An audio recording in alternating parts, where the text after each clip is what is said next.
Okay, good afternoon, everybody. We're going to make a start, even though we've a lot more registered. We're going to make a start with this. So, good afternoon.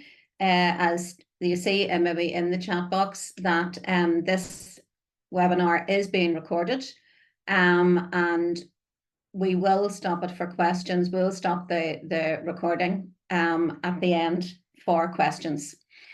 So this webinar today is time off for unseen events, and my two colleagues, Alistair Donaghy from NEU and Stephen McCord from UTU, will also be helping with the questions at the end.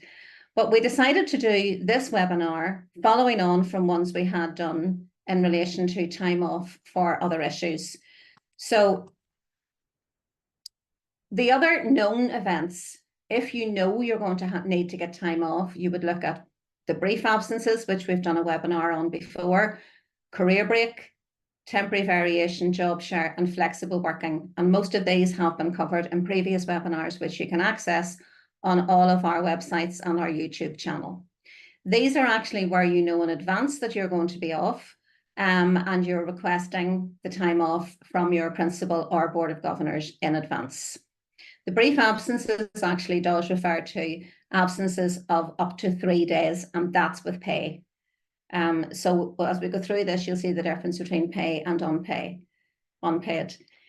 Sick leave is another one, and that can be planned and unplanned. If it's planned, you know, maybe you're going for an operation, or maybe you know you're going to be off for a long period of time, etc. You're able to plan that in advance. However, most sick leave will be unplanned, and it will fall into this category, although there are differences for sick leave, and we're going to go through some of the different procedures in relation to that as we go through. So the other kind of absences then we're talking about are unplanned absences, and this is one or maybe more days or part of a day, where if you're coming into work in the morning, something happens before you go in, something happens during the day, or something happens after the school day, in which are totally unplanned. They may be an emergency situation, or it may be an unforeseen event. So the kind of categories that this covers would be bereavement. That's something that is unplanned. Illness of a child, and this is one probably very common. Car breakdown or accident, and that can be particularly on the way to work. A parent falls or takes ill, and this I suppose is becoming more common now as people are living longer. Or maybe the house broken into or a flood. There might be an upsetting conversation with a colleague, a stressful incident with a parent, physical or verbal assault by a pupil. So in relation to these, some will be things that happen, may have happened early in the morning.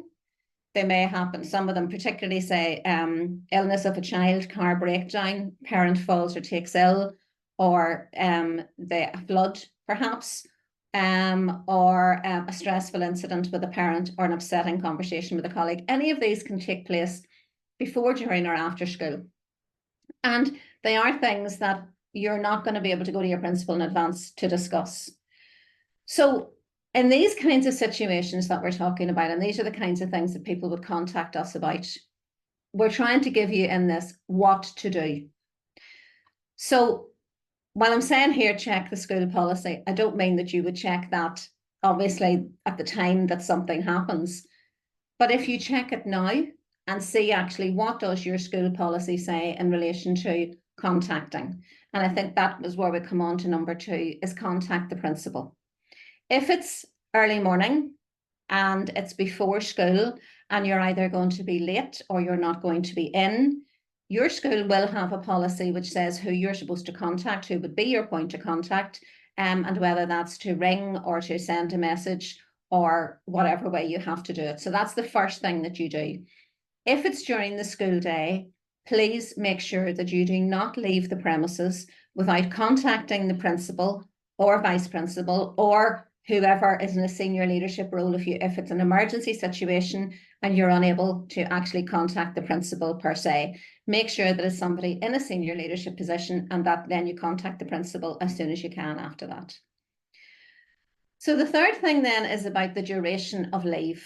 And that will depend on what the issue is, how long it's likely to be. For example, if you have a parent who falls, well, it may be that you're going to have to make arrangements, not just on that day, but going forward, and you may have to look at that. But it may be that it was just an accident on the way to school, that you're going to be delayed. So you may be in within half an hour, whatever. But you need to be clear as you can be, because not all situations you're going to be able to be very clear, but as clear as you can be at that point when you tell the principal or someone in senior leadership as to why you will not be in the school. And this is about you not being available for work for whatever reason and for whatever duration that is. The other thing then you want to look at is it paid or unpaid leave? And this is where we go back to the procedures that I outlined at the start. Because if you look at brief absences, well, it may be that the leave that you're looking for, say, example, bereavement, that does cover bereavement in relation to a close relative, and it gives you up to 3 days paid leave. But it may be that, as I said, there's a flood, or the house has been broken into, or that you've had an upsetting conversation with a colleague. It may be that some of these are unpaid. And that's where you need to be aware which is paid, which is unpaid, and then what you do in relation to that. And that's where we come on to which policy. And there are a plethora of policies there, but there are a few that you really need to be aware of. And I'm actually going to go to this screen in relation to, there's a lot of policies and procedures. There is a lot that is covered here, but two that I think you need to be very much aware of, which is actually the teacher attendance procedure and the statutory annual leave entitlement and long-term sickness absence, because they will have a big impact on what absence you will be able to take and how you will be able to take it. There is another one there, second from the bottom, Teachers' Parental Leave Scheme, DE Circular 2014-5, which many teachers may not be aware of. And that is not one we've actually covered before, but that actually gives teachers the right to take up to 4 weeks leave per child for a child under age 5 during the year, but it is unpaid, and it has to be in periods of a week. So 1 week or 2 weeks or 3 weeks or 4 weeks, but it is unpaid. But it is worth looking at that if you are in a position where you need to consider that you will be able to do that. The teacher attendance procedure is important because you may be in a position where whatever is happening, and say it's a conversation with a parent that has maybe turned nasty and has actually caused you a lot of stress. It may even be with a colleague. It may be that you have been verbally or physically abused by a child, or hopefully not by an adult. So there are things there that you will have to look at. And in all those circumstances, what we would advise is that you contact your doctor for advice in relation to your fitness to be at work. Because it is on that basis that if you're not fit to be in work, that would potentially be sick leave. And then the paid sick leave would kick in, provided you are in a permanent contract, or at least a 1-year contract. The DE Circular 2014-18 there at the bottom is the teacher's absences not exceeding 3 working days. And that's where we cover in relation to a lot of planned absences. But sometimes an unplanned absence can lead into a planned absence. For example, one of them within the within that circular is covered where it's serious illness of a member of the teacher's household. So say, for example, hopefully not, but say something happened to one of your household. That is an unplanned absence, but it could be covered by the serious illness of a member of the teacher's household. So there are lots of issues there. Flexible working will also cover in relation to if you need to, but some people are referring to as carers leave. But this is actually not like for 1 day. This is actually for a longer period.